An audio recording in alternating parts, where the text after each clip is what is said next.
আমার মুসলমান জন পাশের ঘরে এগরে জ্বালাইয়া ফেলতেছে, হত্যা করতেছে, আর এই পাশে হে মোবাইল টিপে।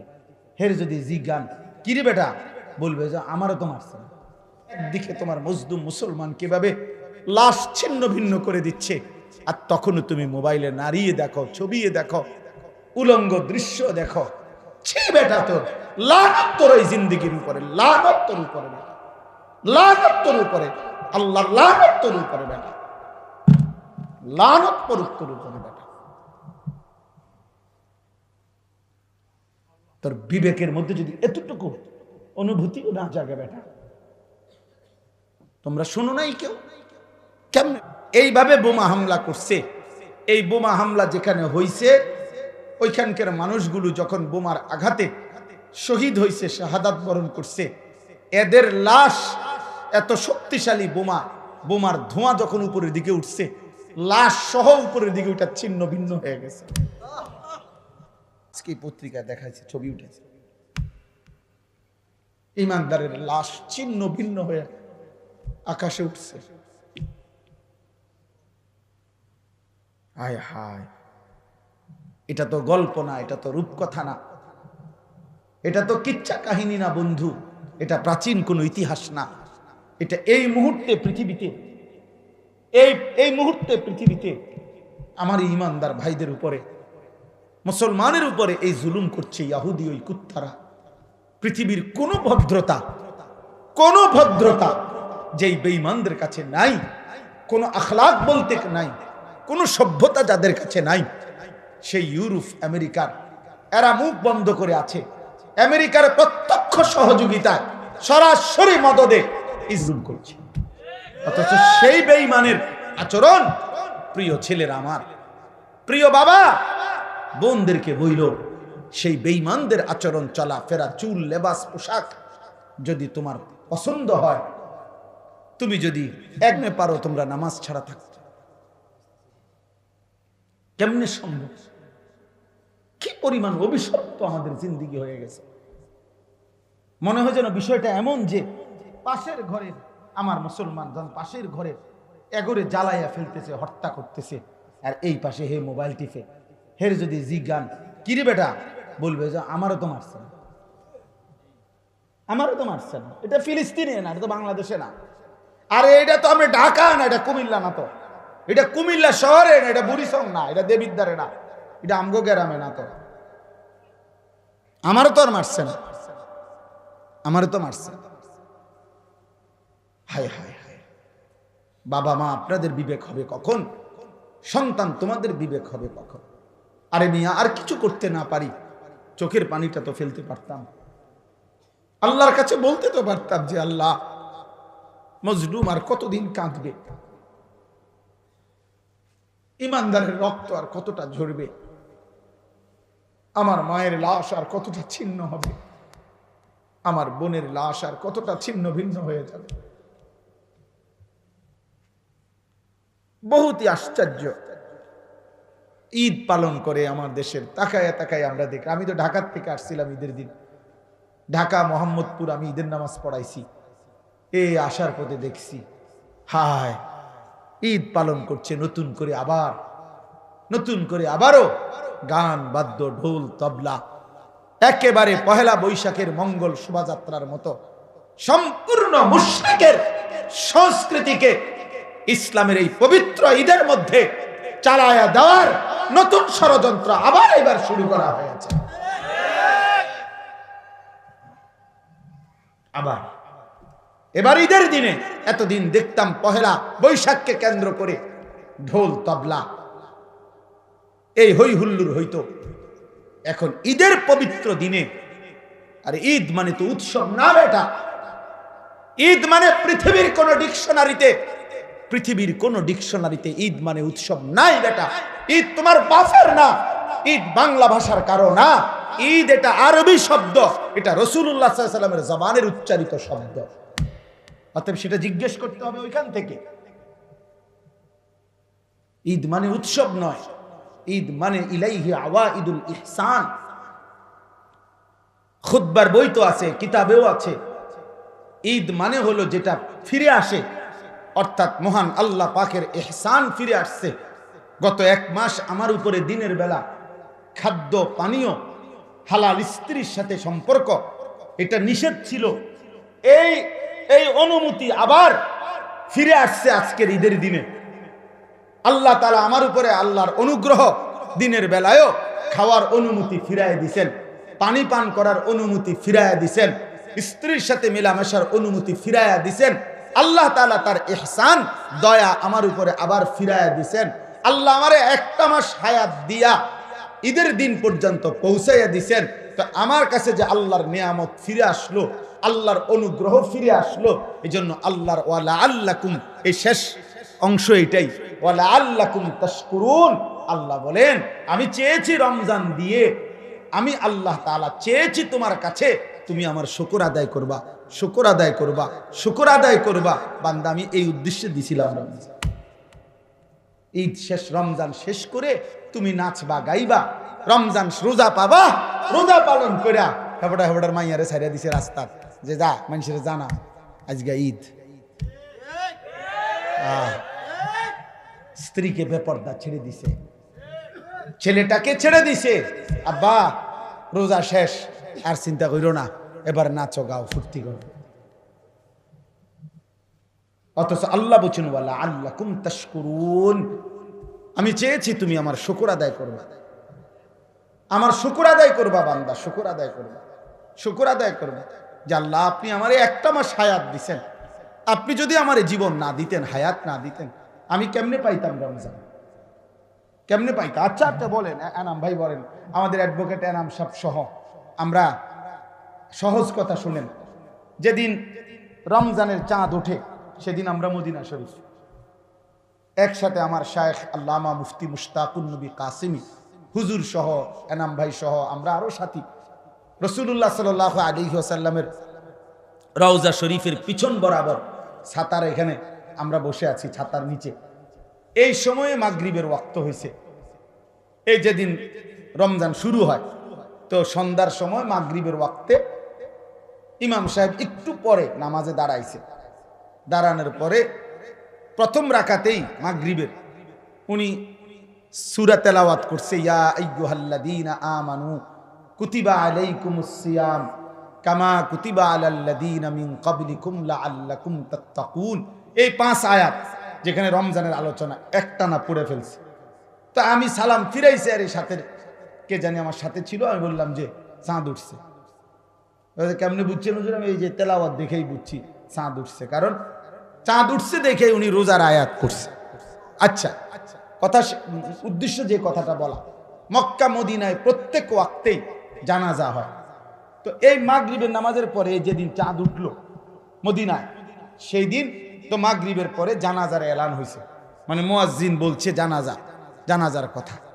তো এইটা যখন বলছে আমার শায়েখ আল্লামা মুফতি মুশতাকুন নবী কাসিমি, এ হুজুর, তখন আমি পাশে বসা, হাত ধরে আমার একবারে কাঁদো কাঁদো সুরে হুজুর বলতেছে, মাওলানা ভেবে দেখেন, এই এখন যে মানুষগুলোর জানাজা হবে, এই মানুষগুলো গত 2 মাস যাবত আল্লাহর কাছে রমজানের আশা করে দোয়া করছিল, এরা সবাই দোয়াও করছিল, আজ তো চাঁদ উঠলো, কিন্তু এরা তো কবরে চলে যাচ্ছে, এরা তো রমজান পেল না, এরা তো রমজান পায় না, চাঁদ তো উঠছে, চাঁদ তো উঠছে। আচ্ছা, এবার এদিক দিয়ে আসেন, আমরা তো সুধন্যপুরে আমার শায়েখ আল্লামা মুফতি মুশতাকুন নবী কাসিমি হুজুরের সাথেই এতেকাফ করি, এরাম ভাইও ছিলেন, আমরা সবসময় এখানেই এতেকাফ করি। এই বছরও প্রায় 1100-র মতো সাথী আলহামদুলিল্লাহ এতেকাফ করছে এক মসজিদে, প্রায় 1100 হবে আলহামদুলিল্লাহ, আলহামদুলিল্লাহ, এক মসজিদে এতেকাফ করছে। একজন পায় না বলে মসজিদওয়ালারা, আর আমরা জায়গা দিতে পারি না, কত মানুষ যে ফেরত দিছি জায়গার অভাবে। তো যাই হোক, শেষ দিন যেদিন চাঁদ, ঈদের চাঁদ উঠবে, মানে রমজান শেষ হবে, গত বছর একজন চাচা এই মাদ্রাসার পাশেই বাড়ি, উনি গত বছর আমাদের সাথে এতেকাফ করছিল, এই বছর অসুস্থতার কারণে এতেকাফ করে নাই। এই শেষ যেদিন চাঁদ উঠবে ওই দিন আসরের নামাজের পরে ওই চাচা ইন্তেকাল করছে। তাহলে এই চাচাটাও রমজানের শেষ হয়তো 1 ঘন্টা 2 ঘন্টা উনি তো পায় না। তাহলে ওই সময় চাঁদ উঠছে, সেদিনও অনেকে পায় নাই, শেষ মিনিটেও অনেকে ইন্তেকাল করছে। এবার আমরা সবাই বলেন, এই এখানে যারা আমরা বসে আছি ভাইয়া বাবা, ইনসাফের সাথে ভেবে দেখেন, এই পুরা রমজান মাসে প্রতিদিন আল্লাহর বান্দা ইমানদার মুসলমান মৃত্যুবরণ করেছে কিনা? তাহলে সেই মানুষগুলোর মাঝখান দিয়া আমারে আপনারে আল্লাহ তাআলা পুরা মাস হায়াত দিলেন, রহমতও পাওয়াইলেন, মাগফিরাতও দেখাইলেন, নাজাতের অংশও আমারে হায়াত দিলেন, এতেকাফও করতে দিলেন, শবে কদরের বেজর রাত্রিগুলো আমারে নসিব করাইলেন। এত কিছু দিয়ে আমার কাছ থেকে আল্লাহ তাআলা কোনো কৃতজ্ঞতা পাবে না? তো আল্লাহ তো এটাই বলছে, লাআল্লাকুম তাশকুরুন, বান্দা আমি চেয়েছি তুমি আমার কৃতজ্ঞতা আদায় করো। তোমার ভিতরে এই বিবেক আসবে যে হায় মাওলা, আপনি আমারে হায়াত দিয়েছেন বলেই তো আমি রমজান পেয়েছি, আপনি আমারে বাঁচায় রাখছেন বলেই তো আমি রহমত মাগফিরাত নাজাত পেলাম, আপনি আমারে হায়াত দিয়েছেন বলেই তো আমি ইতিকাফ করার সুযোগ পাইলাম। আমাদের এই যে নূর আলম ভাই গেছে গা, নুরুল আলম ভাই এখানে ছিল এতক্ষণ। নূর আলম ভাইয়ের ছোট ভাই কাউসার, কাউসারের শ্বশুর কোম্পানিগঞ্জ মোরগ বাজার মসজিদে ইতিকাফে বসছে। 4র্থ দিন ইতিকাফে উনি শরীরের মধ্যে অসুস্থতা ব্যথা অনুভব করতেছে, হাসপাতালে নিছে, ইন্তেকাল করছে। কি নাকি কোন দিন? 4র্থ দিন না সেলিম ভাই? 4র্থ দিন হবে, 3য় বা 4র্থ দিন ইতিকাফে ঢুকছে বেটা, ইতিকাফ অবস্থায় হসপিটালে নিছে, আর মসজিদে ফিরে আসে নাই, কবরে ফিরে গেছে, কবরেই চলে গেছে। তাইলে আমার বন্ধু, আল্লাহ পাক রব্বুল আলামিন আমাদেরকে হায়াত দিছেন, আল্লাহ পুরাটা মাস বাঁচার তৌফিক দিছেন আমাদেরকে। বিনিময়ে যে আল্লাহ এত বড় দয়া করলেন, ওই আল্লাহকে ঈদের দিন মানে রমজান শেষ হইবার পর প্রথম দিনে এভাবে বৃদ্ধাঙ্গুলি দেখানো, আমার এটাই কথা শেষ আজকে। এটা কেমন ইনসাফ আমার মাথায় ধরে না, আমি বুঝি না বাপ, আমি বুঝি না। এই জন্য বাপ, তোমরা যারা এই কয়জন ছেলে পেলে আসো, তুম করে কমপক্ষে বলি ভাই, এত বড় নাফরমান কেমনে হইল? ঈদের দিনে যাদের কপালে একটা সেজদা জুটলো না, ঈদের দিনেও যাদের কপালে আল্লাহর একটা গোলামি জুটলো না, আহ, তোমরা 16 বছর 18 বছরের ছেলেটা রোজা তো রাখছিল, তাহলে তোমার রোজা তোমার উপরে কি প্রভাব ফেললো? তোমার তারাবি তোমার উপরে কি প্রভাব ফেললো? কি প্রভাব ফেললো? এই জন্য ইনসাফের সাথে এটাই আজকের বক্তব্য। আল্লাহ তাআলা বলছেন এটা, ওয়ালিতুকাব্বিরুল্লাহ আলা মা হাদাকুম, রমজান পরবর্তী ঈদের দিন আমার তাকবীর বলো, আর ওয়ালাআল্লাকুম তাশকুরুন, পুরাটা জিন্দেগি আমার শুকর আদায় করতে থাকো, কারণ আমি তোমাকে দয়া করেছি, আমি তোমাকে রহম করেছি, আমি তোমাকে ইহসান করেছি। এজন্য কৃতজ্ঞতা, কৃতজ্ঞতা আল্লাহর প্রতি কৃতজ্ঞ হওয়া, এটা রমজানের শিক্ষা। রমজানের কি শিক্ষা? আচ্ছা, এই জন্য রাসূলুল্লাহ সাল্লাল্লাহু আলাইহি ওয়াসাল্লাম বলছেন এবং নিয়মিত আমল করছেন, রমজানের পরে এই শাওয়াল মাসে নবী সাল্লাল্লাহু আলাইহি ওয়াসাল্লাম 6টি রোজা রাখছেন, যেটা শাওয়ালের 6 রোজা বলে।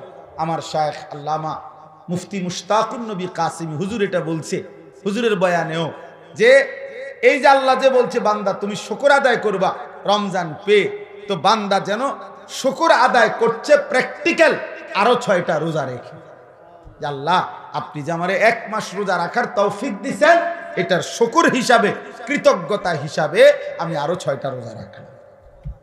এই জন্য এই 6টা রোজা যদি কেউ পালন করে এই মাসে, তাহলে তার এই আমলটা হয় যে আল্লাহ যে বলছে আমি রমজান দ্বারা তোমার কাছ থেকে শুকর চাই, এই শুকর আদায় হয়।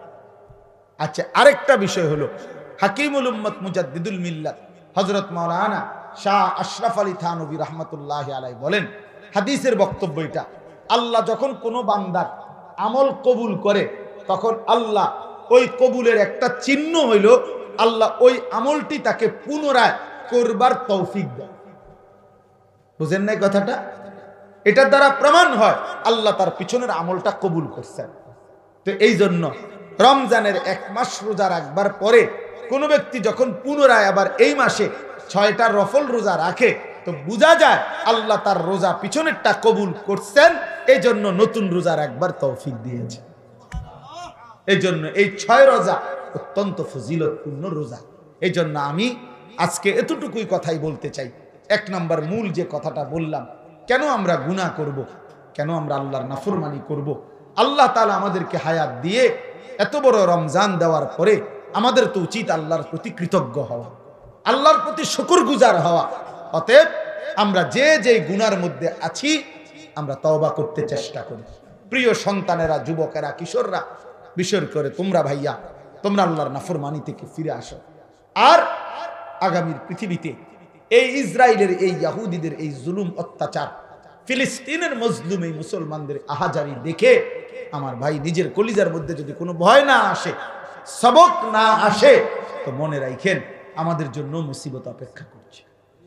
এই অব্যাহত গুনাহ, এই লাগাতার অশ্লীলতা, এই লাগাতার বেহায়াপনা একদিন আমাদের উপরেও বড় সড়ো মুসিবত আসবে, আমাদের উপরেও বড় সড়ো মুসিবত আসবে।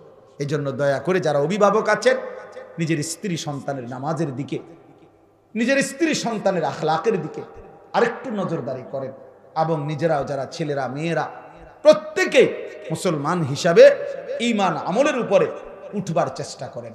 আল্লাহ তাআলা আমাদেরকে তৌফিক দান করেন। আল্লাহ তাআলা আমাদেরকে প্রত্যেককেই আল্লাহ তার শুকরের ওয়ালা কৃতজ্ঞ বান্দা হওয়ার তৌফিক দান করেন। একটা আশ্চর্য কথা আছে, আমি কিতাবে পড়ছি, আমার শায়েখের একটা পছন্দের কিতাব ফিকহুল আদইয়া, এই কথাটাই শেষ করছি। ওই কিতাবের মধ্যে আছে আল্লাহ তাআলা তার বহু নিয়ামত, আল্লাহ বলছেন আল্লাহ যাকে চান তাকে দেন। কোরআন শরীফে এমন আছে, ফাসাউফা ইউগনিকুমুল্লাহু মিন ফাদলিহি ইনশাআ। আল্লাহ বলেন আল্লাহ যাকে চান তাকে তিনি ধনী বানিয়ে দেন।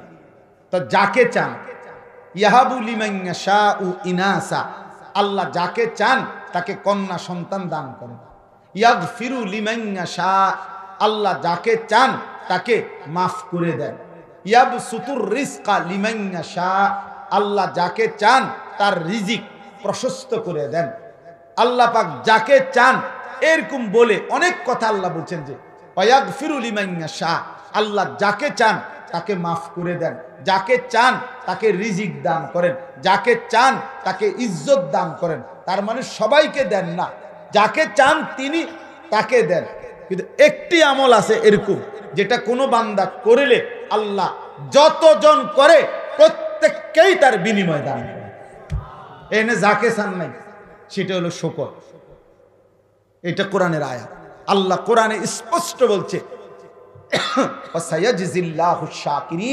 আল্লাহ তাআলা প্রত্যেক কৃতজ্ঞ বান্দাকে বিনিময় দিয়ে থাকেন, যাকে চান না, বরং প্রত্যেক কৃতজ্ঞ বান্দাকে আল্লাহ বিনিময় দিয়ে থাকেন। এই জন্য যে আল্লাহর কৃতজ্ঞতা আদায় করবে আল্লাহ তাকেই বিনিময় দেবে। এই জন্য ইনশাআল্লাহ আমরা প্রত্যেকে আল্লাহ পাকের কৃতজ্ঞ বান্দা হব, বলেন ইনশাআল্লাহ। আল্লাহ কোরআনে মানুষের 2টা ভাগ বলছে, ইম্মা শাকিরান ওয়া ইম্মা কাফুরা। আল্লাহ বলছে আমার বান্দা হবেই 2 রকম, হয় হবে আমার কৃতজ্ঞ, না হয় আমার অকৃতজ্ঞ। ইম্মা শাকির ওয়া ইম্মা কাফুর, হয়তো শাকির হবে নয়তো কাফুর হবে, অকৃতজ্ঞ হবে। আল্লাহ বলছে শাকির হইলেও পুরস্কার রাখছি, অকৃতজ্ঞ হইলেও শাস্তি বরাদ্দ করে রেখেছি। অতএব আল্লাহ তাআলা যেন আমাদেরকে আল্লাহ পাকের শুকরগুজার কৃতজ্ঞ বান্দা হিসাবে কবুল করে নেয়।